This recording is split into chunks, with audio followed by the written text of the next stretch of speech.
Bonjour à toutes et à tous. Ravi de vous retrouver pour cette conférence de presse d'avant-match Toulon-Saint-Priest. Coach, vous êtes reparti de Marignane avec la victoire. On l'avait un petit peu débriefé ensemble. Est-ce que vous avez senti que ça avait fait du bien cette semaine à l'entraînement quand vous avez retrouvé vos joueurs? C'est sûr, ça fait plus de bien qu'une défaite quand même. Non, mais bon.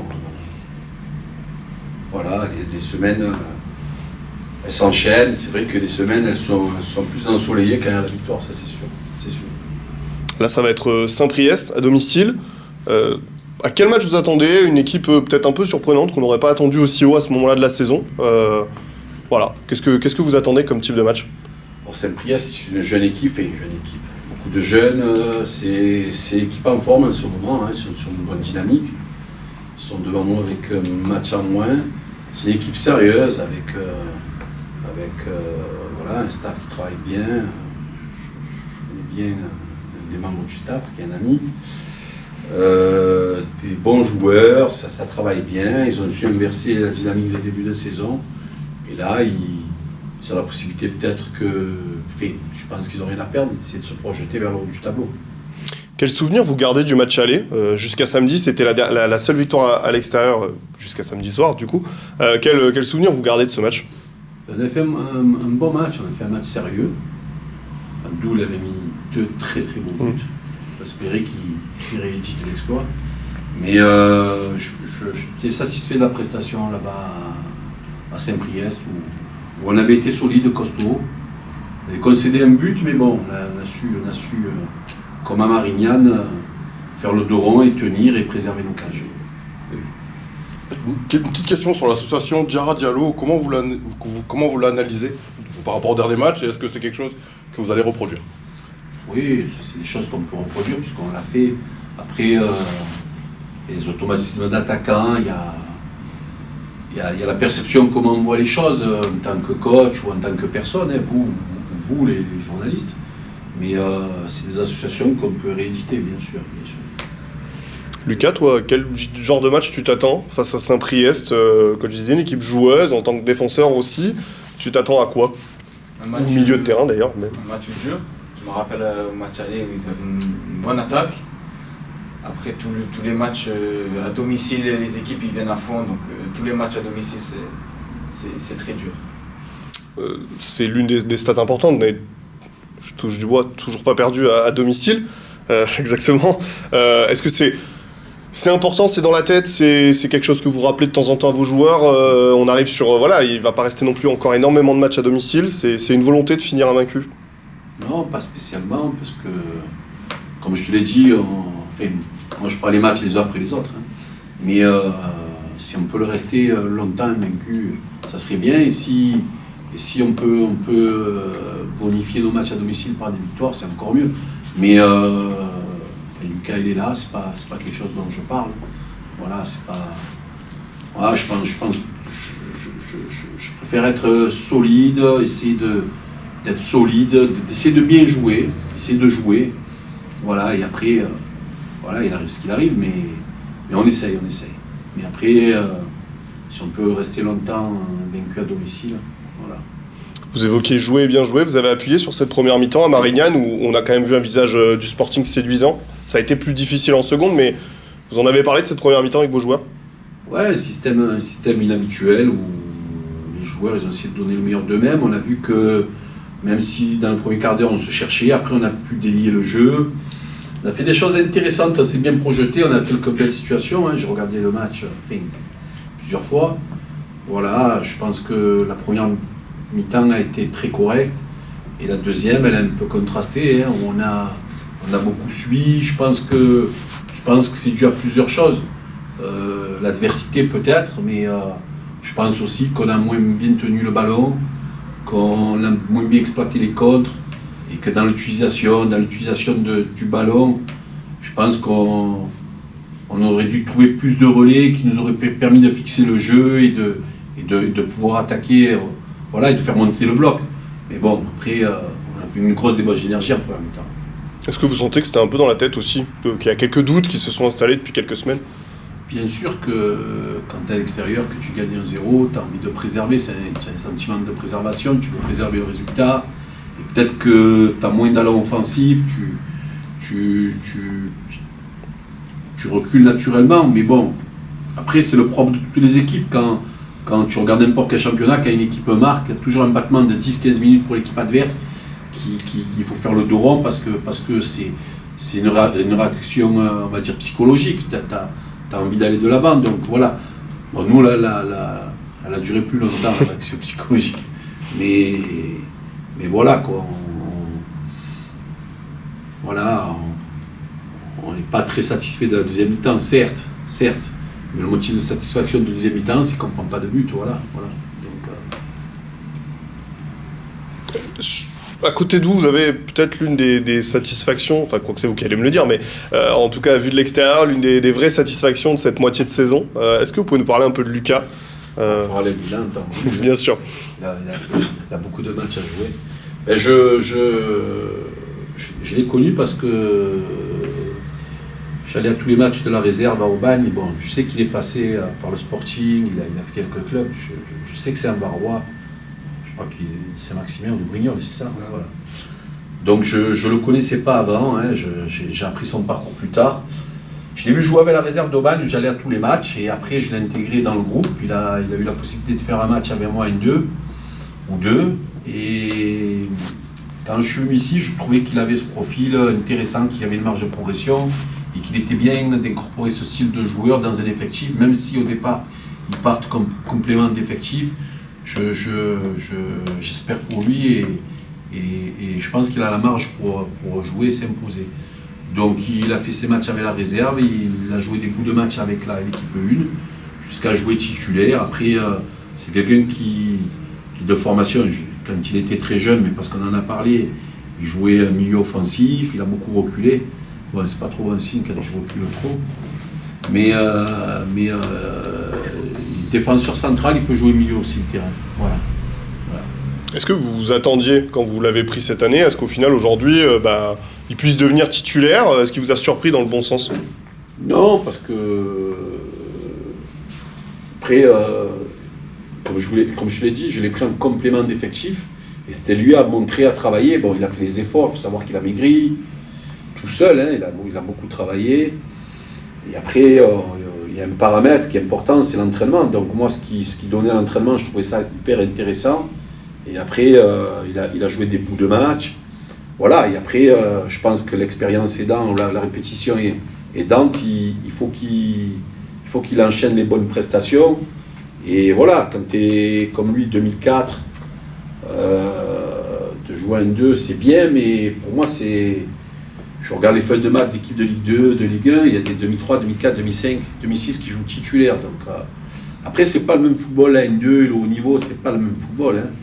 Mais je pense que aujourd'hui, 2004-2005, tu dois postuler à N2 si tu es affûté musculairement, athlétiquement et surtout techniquement. Mais après, si mentalement ça suit, il n'y a pas de raison. Lucas, comment tu te sens, toi? Voilà, ça y est, tu goûtes aux titularisations. On va revenir, ce week-end, tu as joué au milieu. En tout cas, tu as démarré au milieu. Comment tu te sens en ce moment? Comment tu vis cette période où tout sourit pour toi? Oui, je me sens bien. Après, j'ai travaillé pour. On essaye au maximum de travailler à l'entraînement. Et oui, c'est vrai, ça me sourit depuis presque 2 mois avec les titularisations. Et j'espère pas m'arrêter là. Le coach évoquait ton attachement au VAR. Ça t'a fait quelque chose de revenir ici au Sporting quand il t'a proposé ce projet? C'était quelque chose d'important, symbolique? Oui, bien sûr. Comme je suis de Saint-Max, c'est pas à côté de la maison non plus, mais ça fait plaisir de revenir dans le 83. Et voilà. Comment toi tu juges ta saison, avant de parler peut-être même de l'équipe, mais voilà, on le disait, de joueurs plutôt complémentaires à aujourd'hui titulaire en défense ou au milieu. Comment tu vois ton évolution là depuis quelques mois? J'espère de m'améliorer sur mes points faibles. Après voilà. Et sur ce poste de milieu de terrain, parce qu'on t'a découvert, pour ceux qui le connaissaient moins, on t'a vu beaucoup en défense centrale, on t'a vu au milieu ce week-end. Comment tu peux nous en parler? Moi, j'ai essayé à l'entraînement, le coach m'a mis à l'entraînement. J'ai bien aimé et j'essaye de faire le maximum. Mais j'aime bien parce que je peux plus me projeter. Parce que défenseur central, on fait les passes et on reste derrière. Alors que milieu, on peut un peu plus se projeter, on touche plus de ballons. Donc oui, j'aime bien. Comment vous l'avez trouvé au milieu de terrain, coach, sur ce match face à Marignane? Non, ça va, pour une première, ça a été allé. Hein, mais après, il y a une différence de... C'est pas les mêmes critères sur le poste. La débauche d'énergie au milieu de terrain, elle est importante. Alors qu'en défense, c'est plus de phases arrêtées, ou de lecture, ou de gestion de profondeur, ou gestion de largeur. Voilà. Là, il y a une grosse débauche d'énergie. Il faut s'habituer à ce poste quand même. C'est souvent... On juge les milieux de terrain quand on parle de Diatta ou Rivière, mais c'est des joueurs qui cavalent des kilomètres. Hein. Donc dans le jugement, il faut intégrer cette grosse débauche d'énergie. Lui, il a vu ce week-end où Diatta et Rivière, qui jouent en ce moment plus souvent que les autres, ils ont une grosse débauche d'énergie et des fois, il y a une perte de lucidité, des fois techniquement dans les choix de passe. Voilà. Mais c'est un poste différent que défenseur, c'est sûr. Lucas, pour reprendre les propos du coach, quelle est la différence en fait entre les niveaux plus régional et là aujourd'hui le National 2? Est-ce qu'on court beaucoup plus, il y a plus d'impact, plus de vitesse? Qu'est-ce que... Tout est plus difficile. Dans l'impact, dans les choix, ça doit aller plus vite. Dans les courses, les attaquants ils font des courses plus rapides. Et en fait, tout est augmenté, c'est logique. Et en fait, pour toi, on a senti tout de suite que tu t'es mis au diapason. Et comment... Ça a été quoi? Ça a été un travail à l'intersaison? Ça a été une prise de conscience? Ou alors c'est une évolution personnelle quoi, pour toi? Je pense que c'est juste une évolution personnelle. J'ai pas forcément... à part à la préparation, j'ai pas forcément travaillé plus avant la préparation. Je pense que c'est juste une évolution. On l'a souvent évoqué ici, c'est une équipe très jeune cette année au Sporting, t'en fais évidemment partie. Comment toi tu vois ça, de jouer, à côté de toi il y a Anthony, donc, qui est un des plus anciens, mais hormis ça, il y a quand même beaucoup de jeunes autour de toi. Comment tu vis ça? Comment tu décrirais cette ambiance de groupe avec pas mal de jeunesse? Voilà, comment tu le vois toi? Je pense que la jeunesse c'est bien parce que ça apporte de la fraîcheur. Je pense qu'on court un peu plus, et c'est normal. Et moi je pense que c'est bien. Est-ce que tu ressens aussi dans l'ambiance du vestiaire, ça a eu un impact? Non, franchement les anciens comme les jeunes on s'entend tous très bien, il n'y a pas de différence d'âge sur les sujets de discussion ou quoi, non on s'entend vraiment bien. Sur le plan comptable, vous êtes toujours dans la course, vous avez les cartes en main. Est-ce que vous vous dites ça aussi dans le groupe? Est-ce que ça vous permet de vous accrocher, de voir que finalement le premier n'est pas si loin que ça au final au classement? Oui, c'est sûr qu'on n'est pas si loin de devant, mais bon, déjà il faut gagner nos matchs à nous avant de regarder ceux de devant. Tu as découvert buteur aussi, tu peux nous en parler? Tu as de la qualité en finition, tu trouves? J'essaye, encore beaucoup à travailler, mais bon, j'essaye au maximum. J'étais au milieu, je me suis projeté, j'ai essayé d'apporter ce petit plus. Marqué à domicile, c'était quoi comme sensation? Enfin, c'était quelque chose de particulier pour toi? Ouais, c'est particulier parce que j'ai marqué devant ma famille. C'était mon premier but en N2, donc ça fait plaisir. Le but de la victoire. Il y a autre chose aussi, tu as un jeu de tête assez incroyable, tu as une impulsion assez incroyable, tu as toujours eu ça? Oui, depuis que je suis petit, j'ai toujours eu une bonne détente et un bon timing. Après, je pense que c'est obligatoire, comme je ne suis pas très grand, je suis défenseur central, je ne suis pas très grand, donc je pense que c'est obligatoire de compenser par ça. Un dernier mot avec vous, coach, peut-être sur le groupe. Est-ce que vous avez récupéré? On a vu Nassim qui a fait quelques minutes contre Marignane, qui est de retour. Est-ce que Gabriel va mieux, par exemple? Oui, Gabriel s'est entraîné toute la semaine. Bon, on va voir aujourd'hui. On va voir si Reda ça va aller parce qu'il s'est blessé à l'entraînement. J'espère que c'est pas trop grave, mais il n'a pas pu continuer l'entraînement. Voilà, après on a Ryan Silva qui est blessé, Nomina qui est en phase de reprise, Nomina Adrien Tchana, et Marius qui va reprendre normalement la semaine prochaine. Voilà. Donc il y a ces jeunes joueurs qui sont là, qui j'espère d'ici 2, 3, 4 semaines seront compétitifs pour la suite de la saison.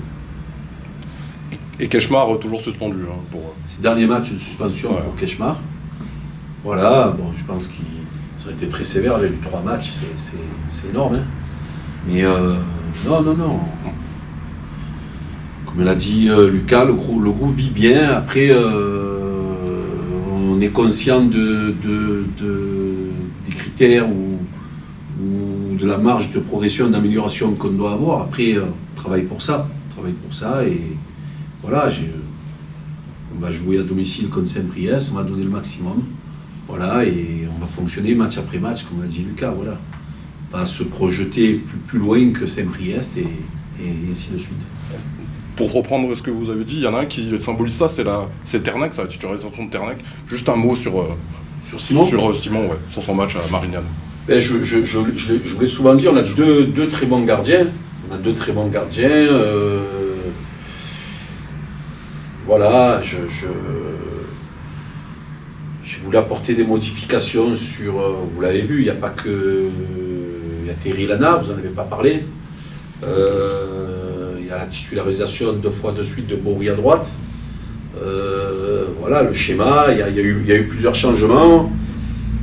Sans remettre en question les prestations de Dilo, qui est un bon gars et un très bon gardien. Mais j'ai fait ce que j'ai dit, j'ai un groupe qui est large, on en parlait tout à l'heure. J'ai donné la possibilité à d'autres de s'exprimer. Voilà, j'estimais que c'était le moment. Peut-être que j'aurais dû le faire avant aussi. Mais comme je te l'ai dit, il y a 2 bons gardiens. Après, il n'y a pas de jugement, ça se joue à pas grand-chose pour les deux. Merci beaucoup.